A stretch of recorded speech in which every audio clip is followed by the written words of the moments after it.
Hey friends, welcome back for a late August wrap up. It is currently Labor Day, and so I'm taking the extra time to finally do an August wrap up. And you may be thinking, what's an August wrap up? Because guess who hasn't done a wrap up in forever? Yeah, so I kind of lost my crojo this summer in the midst of the move and all this other stuff.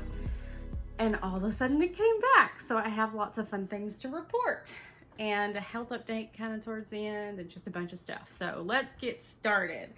So for the total yardage of the month. So in the past, I've been trying to keep up with my yardage use for the year, and I use it, I calculate it based on completed projects. So I have a lot of UFOs. So my yardage actually isn't bad compared to other months. It is 1,045. And when I look at, like, let's go back to the last time I tracked, which I think might have been, nope, wasn't May. May, there were no completions. Okay, so the last time I tracked was April, and there was 1,687 yards. In March, there was 2,408. Okay, so I mean it's a low-ish month, but that's probably because I have so many UFOs right now. My dog's like not sure about the stairs. And yes, my yarn room's upstairs. What's that you say? Okay, so this is finished object number 1. You've probably already seen it. It is from the 3-color challenge. It's my sweater for my daughter, and I have started one for myself that's in my UFO project. So that's cool. And then my other finished object was the flamingo from Crochet Society. And I have to say, this is one of my least favorite projects out of Crochet Society. The pattern was really lacking in quality. A lot of people had problems with the neck kind of twisting. I think she's really actually supposed to be that way.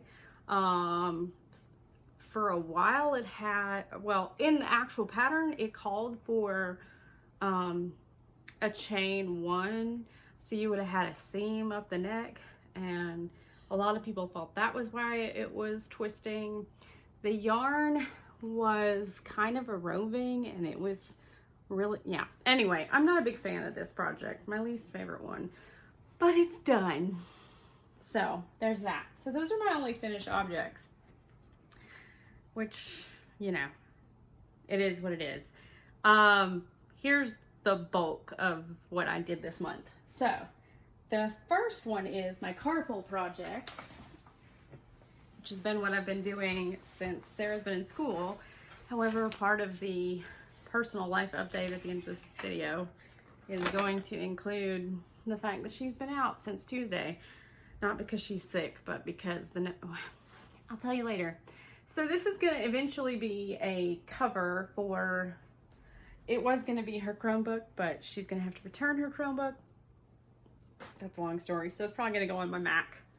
It's just a lemon peel stitch.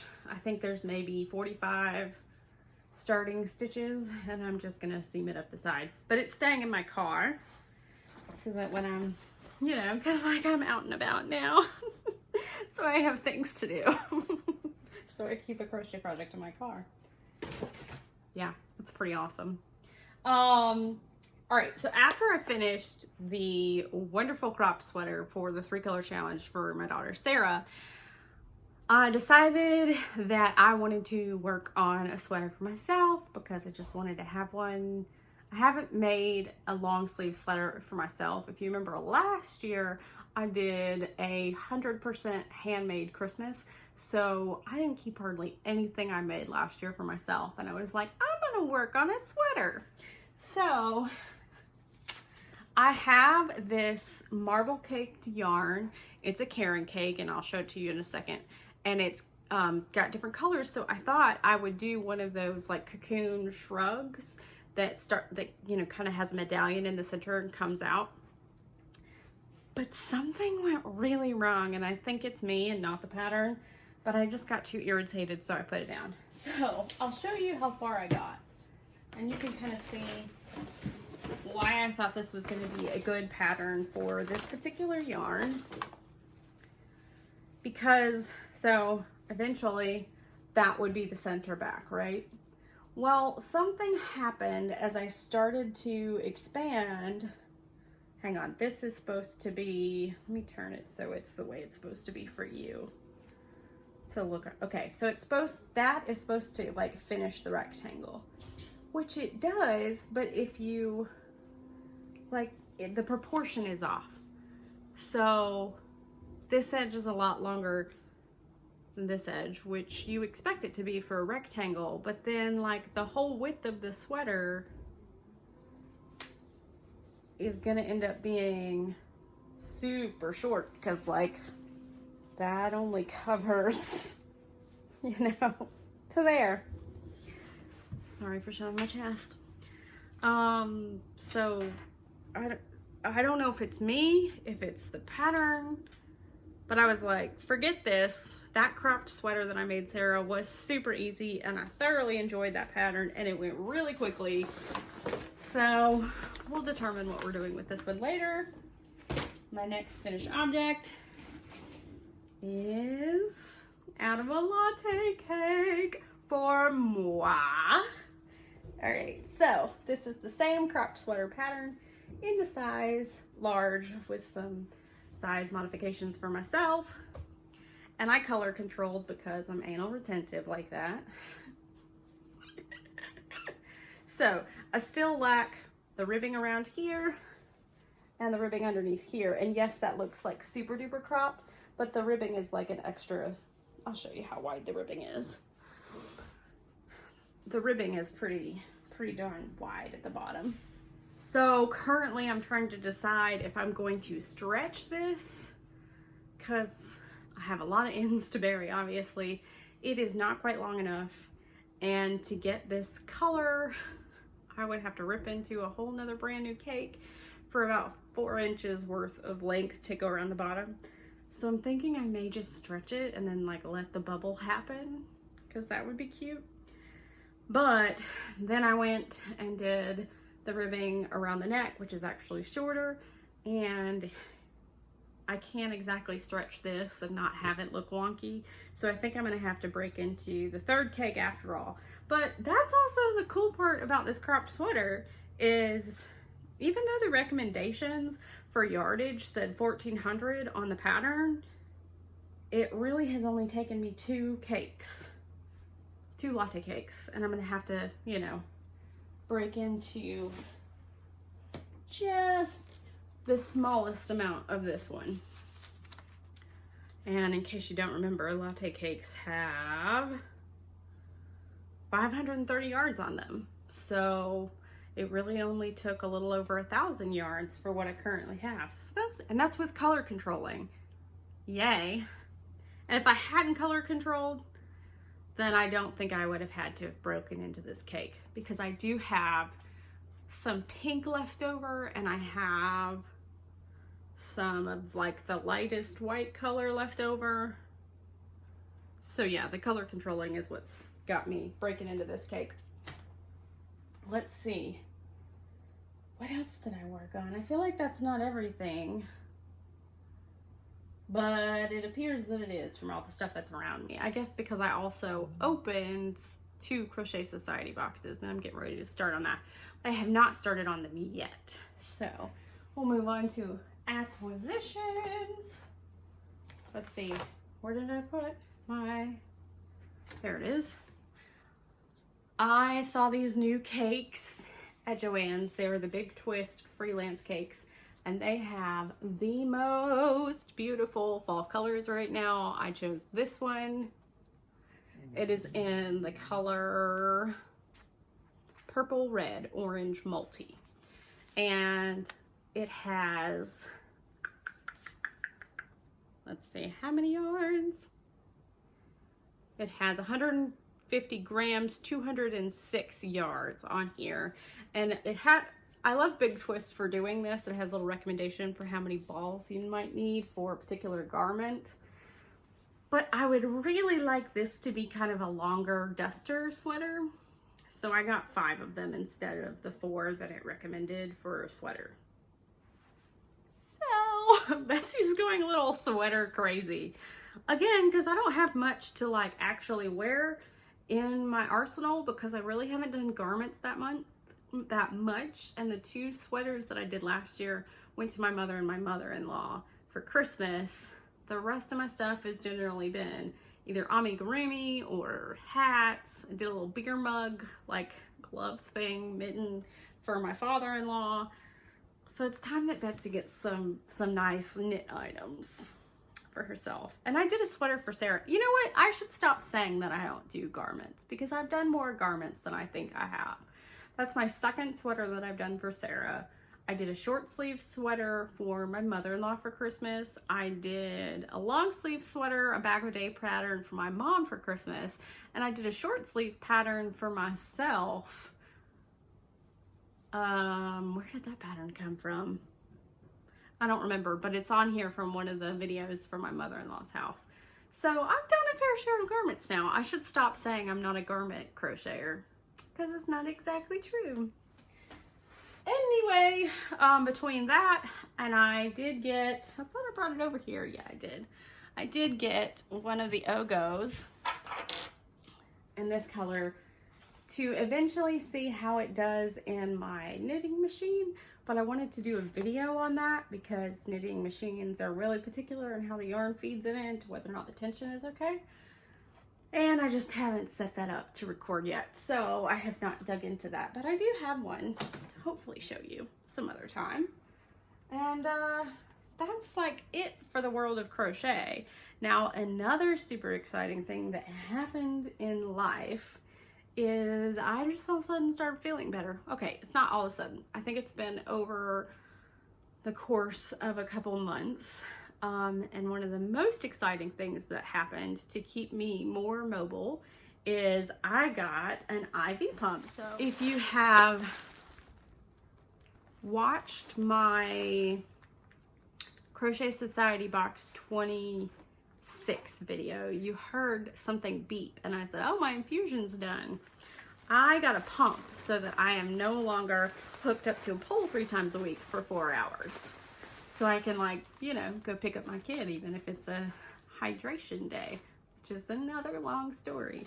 But this is the cool thing. It's just a teeny little pump, and the bag, I got a nice cute little bag to put it in. And this used to have like one of those Camelback bladders in it that you attach, and it's got a little tube and you drink out of the tube. Well, instead, I just hang my IV bag on this, and the tube that's hooked into my port goes through here, and I just pop it on and off I go. And had I known, my insurance covered this for me. And I had heard the nurse when I first got my port say, oh, if you want to get that covered, you're going to have to get the doctor to say you're infusing it overnight. None of that. I wish I had done this earlier. Now, granted, it's taken me getting to this point to have health enough to be up and around and moving. But the other weird thing that has happened, I'm walking a lot. I mean, a lot for me, okay? So I've been in a wheelchair for probably like 4 years now. And I swear to you, after I got my COVID vaccine, and I'll tell you, a lot of people with my illness, so people can get this autoimmune disorder from vaccines, from stress, from post-viral illness, and somehow there is a small subsection of us that are getting better after the COVID vaccine.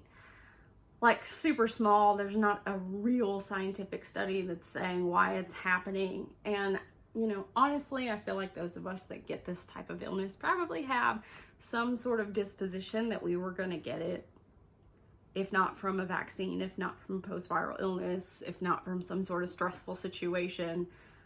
It just would have happened, you know? It's like a light switch slipped and overnight I was sick. And then all of a sudden it's kind of like I got my COVID shot. I started slowly being able to do more. and I started not crashing the more I did, and I started to get away with it, and the more I got away with it, the more I started doing things, and the more I started doing things, the healthier I realized I was, apart from the fact of being deconditioned from mostly being in my bed and in a wheelchair for 5 years. So about a week ago now, maybe not quite a week ago, I decided I had to go run to the grocery store. It's less than a mile from my house. I knew exactly where I needed to go and what I needed to get. It was something I needed like real quick for dinner. I walked in, I grabbed the bottle of gluten-free Mongolian barbecue beef sauce. I walked in and got it. Granted, I parked in my handicap space, and I walked to the cash register and I checked myself out, and I walked back to my car, and the next day I was fine, and the next day I was fine, and the next day I tried walking in. I think I went over to our church to practice organ and did that without my wheelchair. And here's the other just completely, totally bizarre thing that's happened right now. I'm the healthiest one in the house right now. It's so weird. It's so weird to be the healthy one in the house. I mean, amazing, like praise Jesus, yes. I prefer us all to be healthy, but yeah, I mean, I'm cooking dinner for my family, I'm picking my kid up, I'm walking. It's amazing. However, it's been a bit of a stressful week. Knoxville has made some very poor choices, not just around the lack of a mask mandate, but the lack of preparing for the fact that we might have to go quarantine in the first place. And I don't want to get into it because it's extremely political, but obviously with the level of health that I am experiencing and the post-viral nature of my illness, the last thing I want to do is get the Delta variant. Now, we're all vaccinated except for Sarah, and she's only 8. And currently both Sarah and Steven have a virus. Steven tested negative for COVID, but he's waiting on his extended PCR test, and the doctors were kind of like, look, it's not just COVID out there. There are tons of things out there right now, and it's just awful. So we think it's just like your run-of-the-mill virus. We hope. So we're trying to be really careful and make sure that whatever this health thing that's going on for me stays awesome, and hopefully just keep COVID out of the house. So we're kind of pulling Sarah out right now. Knox County has a history of shutting down schools for high influenza cases. And 2 weeks ago, we hit the threshold that they normally close for flu, but because they have no backup plan for virtual schooling, they haven't called it off. And now they don't have subs, so now classes are having to be pushed in together because there aren't enough teachers, and it's a hot mess, guys. It is a hot mess. No matter where you fall on however political this has gotten, it's awful right now. It's not a good educational situation for the kids.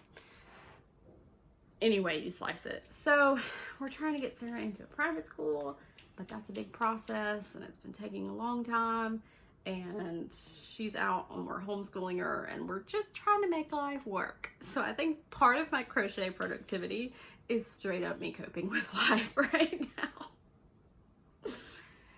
Do you feel me? Like, do you hear this? Is crochet your survival tool? Because that is totally what's happening for us right now. Anyway, longest video ever.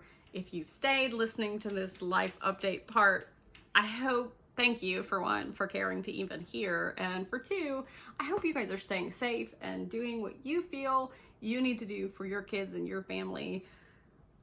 I feel extraordinarily blessed that we have options for our family, that my husband's schedule is flexible as a pastor, that I'm feeling well and can help with homeschool. I mean, there are just so many things right now that are a blessing that I recognize other people don't have as options to keep their families safe. And so you guys are in our prayers, and yeah, let me know how you're doing in the comments, because that's part of what I like about this, is getting to connect with you guys. I hope you're okay.